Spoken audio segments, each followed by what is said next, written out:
कक्षा 10 के विद्यार्थियों का मेरे YouTube channel TC group classes में स्वागत है। वीडियो प्रारंभ करने से पहले आप सभी से अनुरोध है चैनल को सब्सक्राइब करें और बेल आइकन अवश्य दबाएं जिससे आने वाली वीडियो की लिंक आपको प्राप्त होते रहे। कक्षा 10 प्रश्नावली 8.3 प्रश्न संख्या 1 निम्नलिखित के मान याद कीजिए। यहाँ पर हमें इनके मान निकालने हैं। पहला भाग है साइन 18 अंश बटे कॉस 72 अंश। बहुत ध्यान दीजिए, 18 और 72 पूरक कोण हैं। क्यों? क्योंकि दोनों का योग 90 अंश होता है। इसका मतलब ये दोनों पूरक हैं। तो इस केस में हमको क्या करना पड़ता है? इस 18 की जगह हम 90 ऋण 72 लिख सकते हैं, या 72 की जगह हम 90 ऋण 18 लिख सकते हैं। किसी एक की जगह लिखना है। हम साइन 18 की जगह लिख सकते हैं साइन 90 माइनस 72, और इसको एज इट इज जैसा है वैसे ही लिख दीजिए। नीचे वाले को, हर वाले को देखिए कॉस 72 अंश। ठीक है, अरे बात समझ में। अब हम जानते हैं, क्या जानते हैं? साइन 90 ऋण थीटा बराबर कॉस थीटा होता है। साइन 90 ऋण थीटा, थीटा क्या है यहाँ पर? 72 है, अर्थात कॉस 72 अंश बटे कॉस 72 अंश, अर्थात दोनों कट गए। कटने पर मान क्या प्राप्त हो गया? 1। दूसरे भाग में, दूसरा भाग है tan 26 degree upon cot 64 degree. 26 और 64 इन दोनों को जोड़ के 90 अंश आता है। इसका मतलब एक दूसरे के पूरक हैं। तो हम इसको लिख सकते हैं, ऊपर वाले को लिख सकते हैं tan 90 ऋण 64। 90 में से 64 घटाएंगे तो 26 आएगा, बटे कॉट 64, नीचे वाले को वैसे ही लिख दिया 64 डिग्री। हम जानते हैं tan 90 ऋण थीटा बराबर होता है कॉट थीटा, होता है ना। तो tan 90 ऋण थीटा अर्थात कॉट थीटा, कॉट थीटा अर्थात कॉट 64 अंश बटे कॉट 64 अंश। तो अंश और हर एक समान है, अर्थात कट के 1 प्राप्त हो जाएगा। आइए तीसरे भाग में। तीसरा भाग है cos 48 degree minus sine 42 degree. अब देखिए 48 और 42 दोनों को जोड़ेंगे तो 90 आएगा, 90 अंश प्राप्त होगा। इसका मतलब ये दोनों एक दूसरे के पूरक कोण हैं। तो हम इसकी जगह लिख सकते हैं 90 ऋण 42, इसकी जगह लिख सकते हैं 90 ऋण 48, लेकिन दोनों में से किसी एक को ही बदलेंगे।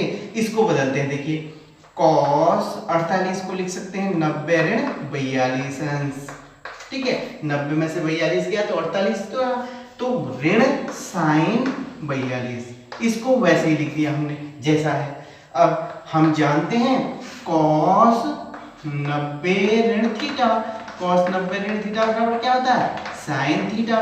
तो ये हो जाएगा साइन 42, ठीक है ना, ये थीटा है, ये हो गया, तो ये प्राप्त हो गया साइन 42 अंश ऋण साइन 42 अंश।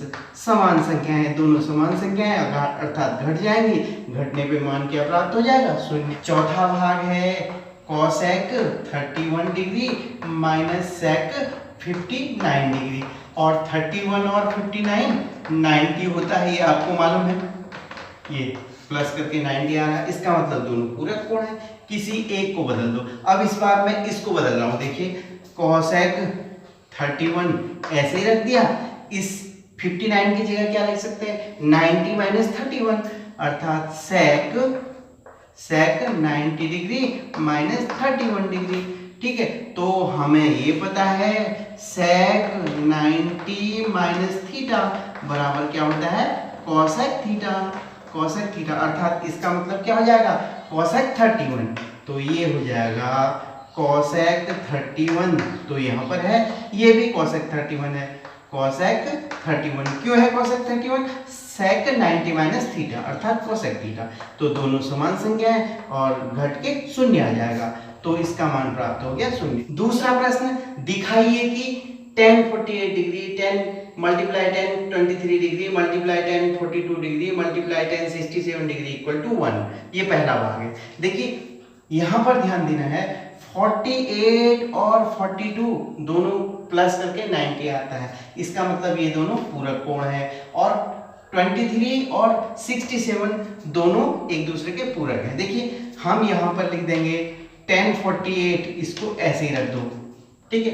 अब tan 23 इसको भी ऐसे ही रख दो 23 डिग्री। अब जो tan 42 है ना, इसको हम लिख सकते हैं tan 90 minus 48 degree. 90 minus 48 degree, 90 में से 48 घटाएंगे तो 42 आ जाएगा।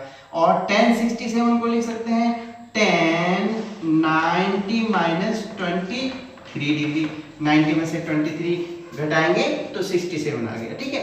जो ये लेफ्ट हैंड साइड है, हमने पहले लेफ्ट हैंड साइड लिख दिया, फिर देखा हमने क्या देखा कि पूरक कोण कौन कौन से हैं, अर्थात 48 की जगह 90 माइनस 42 लिख सकते हैं। दोनों में से किसी एक को, दो जो पूरक होंगे उन दोनों पूरकों में से किसी एक को ही बदलना है। हमने 48 को वैसे ही लिख दिया, 23 को वैसे ही लिख दिया। जो 48 का पूरक था 42 की जगह 90 माइनस 48 लिख दिया। 23 का पूरक क्या था 67 को हमने 90 माइनस 23 लिख दिया, ठीक है। अब देखिए इसको हम tan 48 ही लिखेंगे और ये हो गया tan 23। अब देखिए tan 90 minus theta, tan 90 minus theta क्या होता है cot थीटा, तो ये प्राप्त हो जाएगा cot 48 डिग्री। आप जानते हैं ना tan 90 माइनस थीटा बराबर क्या होता है cot थीटा, ये आप जानते हैं। और tan ये, फिर इसी प्रकार tan 90 माइनस थीटा क्या हो जाएगा cot 23 डिग्री, cot थीटा। अब ये आपको ये भी मालूम है tan थीटा बराबर होता है 1/cot थीटा, या cot थीटा बराबर होता है 1/tan थीटा, अर्थात tan और cot एक दूसरे के व्युत्क्रम होते हैं। तो यहाँ पर tan थीटा को ऐसे ही लिख दीजिए tan 48 डिग्री, और ये हो गया tan 23 डिग्री। और इसको क्या लिख सकते हैं cot 48 को लिख सकते हैं 1/tan 48, क्योंकि cot थीटा बराबर 1/tan थीटा, ये होता है आपको मालूम है। और cot 23 को लिख सकते हैं 1/tan 23, 1/tan 23। अब देखिए tan 48 कैंसिल एक बार, tan 23 कैंसिल एक बार, अर्थात क्या प्राप्त हो जाएगा हमें 1 प्राप्त हो गया। इसका मान हमें 1 प्राप्त हो गया। लेफ्ट हैंड साइड ये था और हमें क्या निकालना था 1, तो हमारा प्रूव हो गया। दूसरे भाग में आइए, दूसरा भाग क्या है cos 38 degree cos 52 degree sin 38 degree multiply sin 52 degree, दोनों को माइनस करना है। 38 और 52 एक दूसरे के पूरक कोण है, 38 और 52 एक दूसरे के पूरक कोण है। तो हम क्या करेंगे, देखिए 32 की जगह हम लिख सकते हैं 90 माइनस 52, ठीक है। यहाँ पर लिख दें हम cos 38 की जगह लिख दें cos 90 माइनस 52 डिग्री, ठीक है। इसको बदल दिया, इसको हम लिख देंगे cos 90 माइनस 38 डिग्री, दोनों को बदल दिया। इसको कुछ नहीं करना, इसको ऐसे ही रख देना है sin 38 डिग्री sin 52 डिग्री, ध्यान है ना। cos वालों को बदल दिया, sin वालों को वैसे ही रखा। 38 की जगह 90 माइनस 52 की जगह 90 माइनस 38। तो ये cos 90 माइनस थीटा आपको पता है cos 90 माइनस थीटा बराबर होता है sin theta, cos 90 minus theta बराबर क्या होता है sin थीटा। तो हम इसको लिख सकते हैं sin 52 डिग्री और cos 90 minus theta sin 38 degree, ध्यान है ना। cos 90 minus theta sin theta, cos 90 minus theta sin theta. Theta कोण यहाँ पर 52 है, यहाँ पर 38 है, ये ध्यान रखना है। ऋण ये पूरा ऐसे ही है, ये एज इट इज उतार दो sin 38 डिग्री sin 52 डिग्री, ठीक है। sin 38 multiply sin 52 minus sin 38 multiply sin 52, एक ही संख्या है।